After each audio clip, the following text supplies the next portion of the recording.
All right, let's just jump right in. I mean, think about it. For a man who lived 2,000 years ago in a pretty remote corner of the Roman Empire, his influence today is staggering. He's the central figure of the world's largest religion, the subject of countless books, a name pretty much everyone on earth knows. But who was Jesus of Nazareth, really? So that's what we're going to do here. We're going to break down the man, his message, and the movement he started. And just to put that in perspective, that's over 2 billion people. Roughly 1 out of every 3 people on the entire planet identifies as a Christian. That fact alone makes the story of Jesus one of the most significant in all of human history. His story has literally shaped empires, art, laws, and the daily lives of billions. But if we strip away 2 millennia of interpretation and religion, what are we actually left with? And that brings us to the most fundamental question you can ask, right? It's the starting point for everything else. Before we get into his message, his followers, or any of that, we have to ask, did this person actually walk the earth? So, to figure that out, here's how we're going to tackle this. First, we'll look at the historical evidence. Then, we'll get into the story of his life as it's told in the Christian Gospels. After that, we'll dive into his really radical message, cover the dramatic events of his death and resurrection, and finally, we'll wrap up with the core beliefs that grew out of it all. All right, so let's start right at the beginning. Forget theology for a second. What do the historians say about Jesus? And this quote is huge, because it sums up what is, a pretty overwhelming consensus among modern scholars. You might see all sorts of stuff debated online, but among the people who actually study this for a living, the historians of antiquity, it's not really a question. The real academic debate for them isn't if he lived, it's about the specific details of his life and what his teachings really meant. So where does this confidence come from?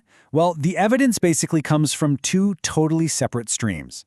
On one hand, you've got the Christian sources, the Gospels, letters from the Apostle Paul, and these, of course, give us the most detail.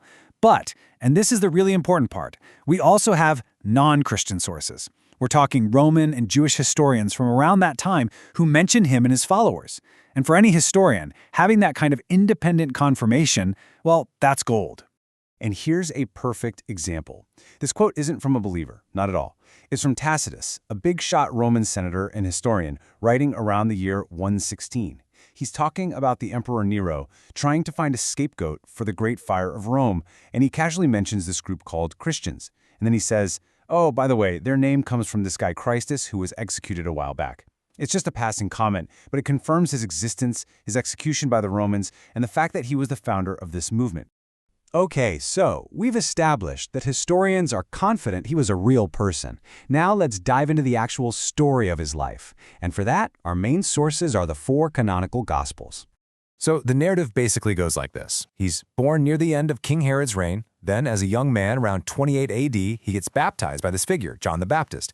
And that's what really kicks off his public ministry. For the next few years, he's basically a traveling preacher, gathering disciples, teaching in parables, and, according to these accounts, performing miracles. And it all comes to a head in Jerusalem, where he's arrested, put on trial, and ultimately executed. Now, it's really useful here to kind of put things into 2 different buckets. In one bucket, you have what nearly all historians agree on as bedrock facts. That's his baptism by John and his crucifixion by Pontius Pilate. Then, in the other bucket, you have the rest of the story. All the rich details about his teachings, the miracles, his virgin birth, and that material comes to us from the theological accounts of the Gospels. And it's inside that narrative that we find this message, a message that, for its time, was just completely revolutionary. So, what was it? What did he actually teach? So, the absolute core of his teaching was basically a summary of Jewish law that already existed. He wasn't inventing something brand new, but he was boiling it all down to its absolute essence. And for him, everything, absolutely everything, flowed from these 2 simple ideas. Love God completely, and love other people as much as you love yourself. You see this laid out really clearly in what's called the Sermon on the Mount. He taught that being a good person isn't just about not breaking the rules on the outside. It's about what's going on in your heart. He just completely flipped the script on revenge, the whole eye for an eye thing. He says, no, turn the other cheek. And then, and this was probably the most radical part, he tells people to love their enemies. Not just your family and friends, but the people who hate you. This was a massive challenge to how society worked back then. Well, as you can imagine, a message that radical, it's going to get you into trouble, and it put him on a direct collision course with the people in power. And that leads us to the two events that would become the absolute foundation of Christianity. So, we already know this part is historical fact. He was crucified. This was a horrific Roman execution method saved for rebels and enemies of the state. I mean, for his followers watching this happen, it must have felt like the absolute catastrophic end of everything. Game over. But in the theology that followed, his death wasn't seen as the end. It was the entire point. And this is where we get the core theological idea of atonement. The belief is basically this. Jesus' death wasn't a tragic accident. It was a willing sacrifice. The idea is that by dying, he took on the sins of all humanity, and that act somehow repaired the broken relationship between people and God. And that's why the central symbol of Christianity became the cross, an instrument of brutal execution. But if his death gave them a symbol, this next part is what gave the movement its actual life. Because the story doesn't end there. His followers became absolutely convinced that 3 days after he died, he came back to life, that God had raised him from the dead. And it was that single conviction that took this small, scattered, terrified group of people and turned them into a force that would, believe it or not, change the world. And from that single, explosive belief in the resurrection, this whole system of belief started to form. And these are the ideas that have pretty much defined Christianity ever since. So the central claims are these, that Jesus isn't just a prophet, he's the Messiah and the Son of God, that he's somehow both fully God and fully human at the same time. The story holds that he was born of a virgin, lived a life without sin, died as a sacrifice for humanity, and then rose again, proving he had power over death itself.